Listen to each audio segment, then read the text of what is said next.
In 1781, the goal for the British Army in North America remained much the same as it had been at the outset of the American Revolution 6 years earlier. That is, to destroy the Continental Army and thus the spirit of the people depending upon it for independence. On the other hand, the goal for the Americans was precisely the opposite. Simply survive. As such, for much of that year, American General Nathanael Greene's army in the South remained as elusive as a Sasquatch on Sabbath.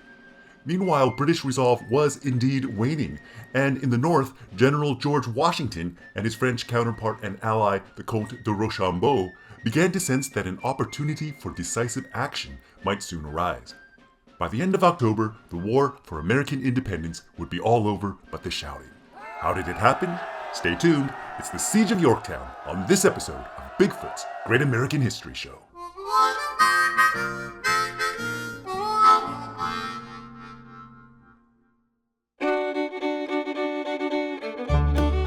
In the aftermath of the Battle of Guilford Courthouse, the British held the field, but once again failed to deliver a death blow to Greene's army, and ultimately brought themselves no closer to achieving their primary goal.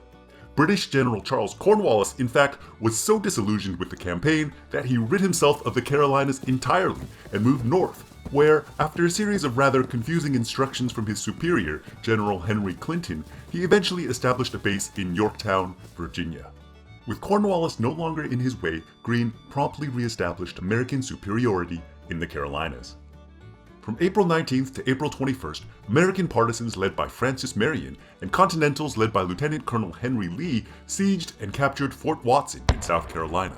Less than a week later, Greene fought British troops under Lord Rawdon at Hobkirk's Hill near Camden.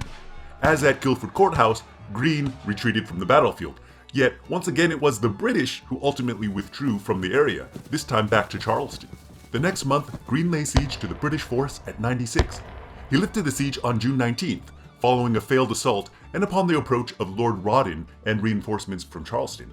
Yet, in another instance of a British victory leading to a British withdrawal, Rawdon abandoned 96 of his own accord on July 1st. 2 months later, on September 8th, British under the command of Colonel Alexander Stewart once again held their ground in battle at the so-called Brick House at Eutaw Springs. The next day, and stop me if you've heard this before, the British abandoned the area. Thus it was that a string of British victories left them with no presence in all the Carolinas, but for their forces in Charleston and Wilmington. Meanwhile, in Newport, Rhode Island, a French fleet led by the Comte de Barras awaited news from a French fleet led by the Comte de Grasse, which was then on its way to the American mainland from the West Indies.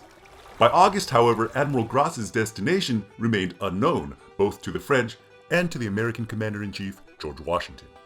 On August 14th, word finally arrived from Grasse that he and 29 ships were on their way not to Newport, but to the Chesapeake Bay.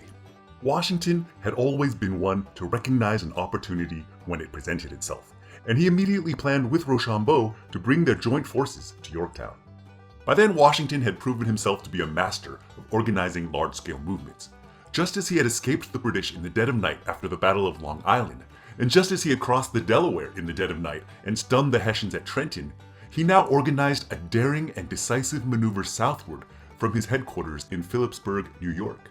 To conceal his movements, he faked an assault on Manhattan by repairing roads in New Jersey, even going so far as to construct a large bread oven, as though he would soon have troops to feed in the area. At the end of August, 3 American columns headed toward Clinton in New York. And so Clinton remained ignorant of Washington's designs, until on September 2nd, he learned that the entire Continental force had reached Philadelphia, with Rochambeau, who had marched south from Newport, in tow. Meanwhile, Admiral Grasse had arrived in the Chesapeake, and on September 5th he engaged a fleet of 19 ships led by British Admiral Thomas Graves. The battle itself was evenly matched, and essentially a standoff. The Comte de Barras, however, had departed from Newport and took the opportunity to slip into the Chesapeake behind Graves and Grasse. Graves, recognizing that he now had no hope of aiding the British troops in Yorktown, returned to New York.